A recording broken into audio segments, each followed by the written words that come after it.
Well, hello, teeth lovers. What is up?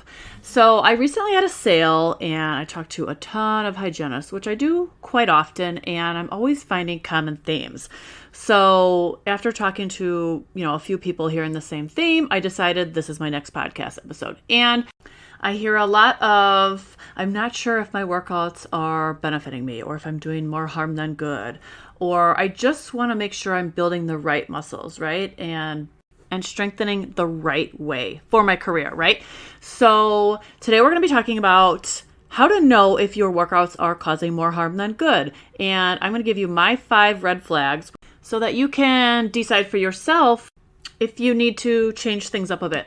So if you want to make sure what you're doing is worth putting in the time, you're going to want to tune into today's episode. Hi, friends. So I'm super excited about today's episode. And full transparency, I think I'm a little too excited because I recently gave up coffee, but I did have one like 3 hours ago, and I am so jittery and wired that I just don't know what else to do with myself. So I'm really going to try and talk slow and not get too ahead of myself on this. So I appreciate your patience in advance. But the first thing I want to start off with today is I am talking to hygienists and dentists, right, all day, every day. And one thing that I want to make you aware is a lot of people, are in tune to what their body needs. I have people tell me like my ergo's on point, but I know I need to strengthen, or like, I feel like I'm doing something wrong, or just, I need to build muscle versus cardio. Like, I think we all know our bodies best and we all know what we need. So of course we need a little bit of guidance. But with that said, I just want to make sure that you're always paying attention to your body and what it's telling you.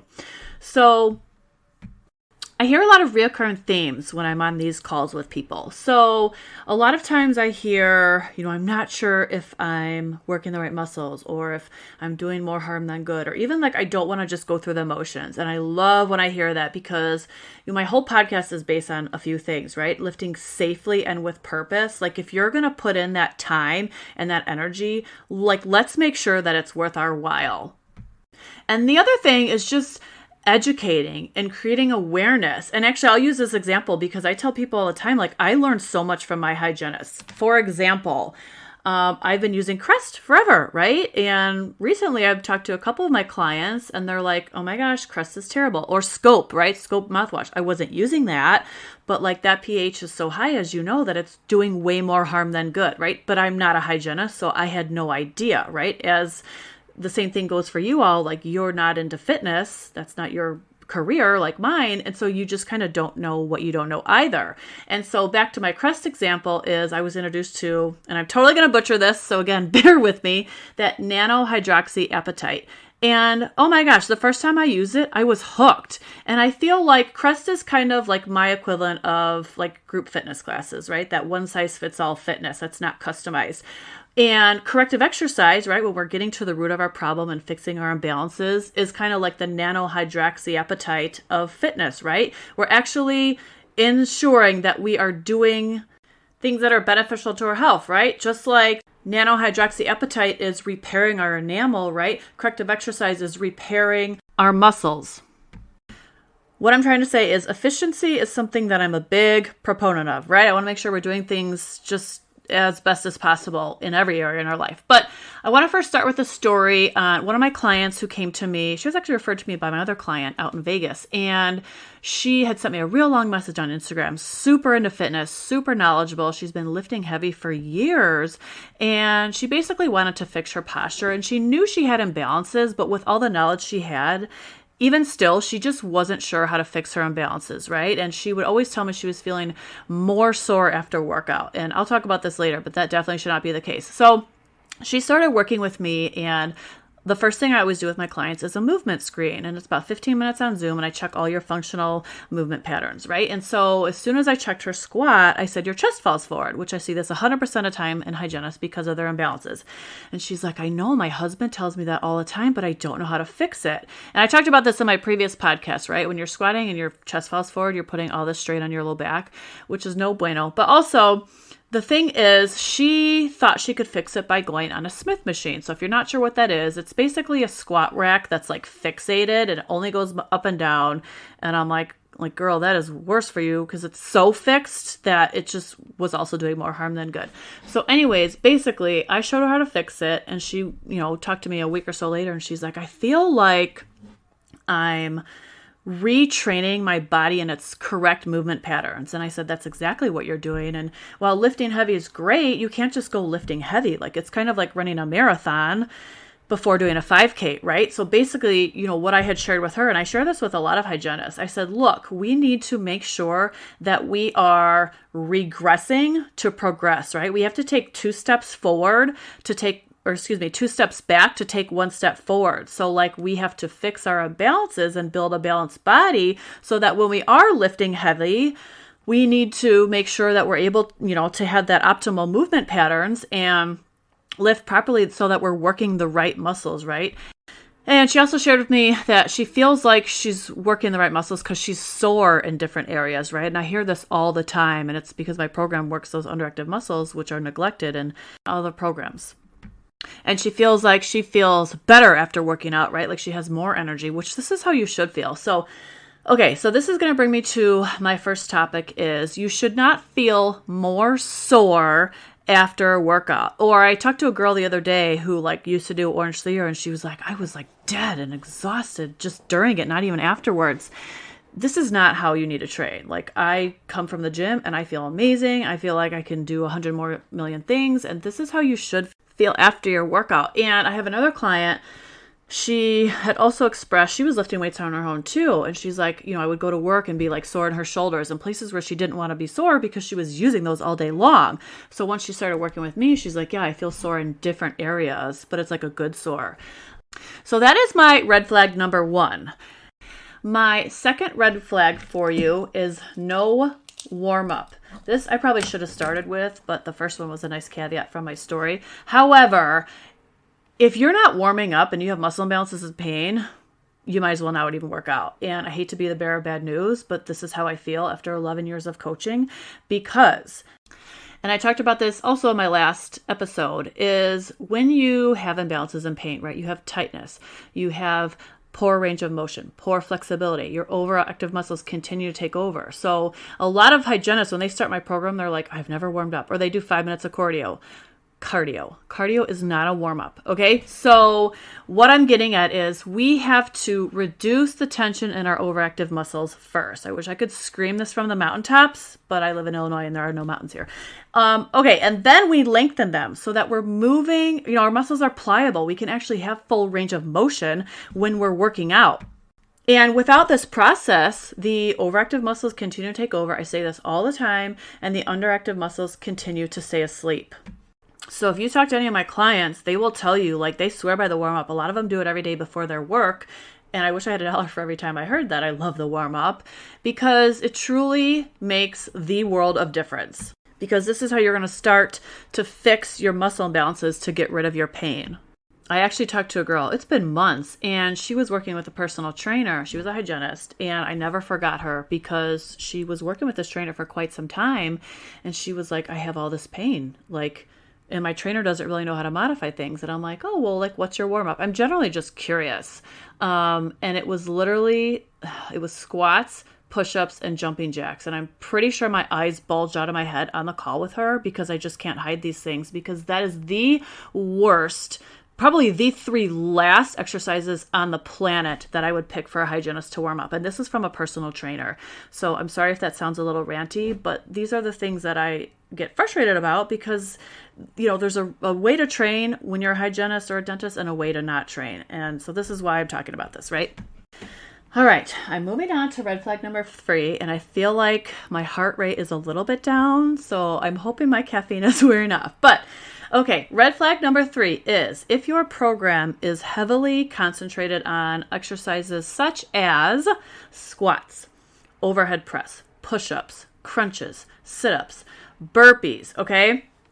Squats are great, but the issue is that hygienists have a lot of muscle imbalances, so their squats are poorly executed 100% of the time. I have not seen one hygienist squat properly, and I've screened over 100. So that's an issue. Push-ups and overhead press. These, first of all, we don't have range of motion. Like, you can't even get your arms overhead, I guarantee, because we have all these tight muscles in our pecs, our upper traps, and we just don't have that capability, that mobility right at this time. And those are probably the last exercises we need to be doing until we correct our imbalances. Crunches, more flexion, right? And a lot of people pull on their neck. And those are just working your six-pack abs where we need to train our core. I don't know if I've talked about that yet too much on my podcast, but I will do an episode on that. So stay tuned. Burpees. Oh my God. I don't think I've done a burpee in like probably 7 years. There's just no reason to do them. And, I've even had hygienists come to me like, I don't like doing CrossFit because I don't want to do 100 burpees. Well, there's no reason to do 100 burpees. First of all, whether you're a hygienist or not, but I digress. The one thing about HIIT, and I've posted on this before, I'm not a fan of HIIT for hygienists because HIIT, high intensity interval training, right? When you do squat jumps or plyometrics, things like that.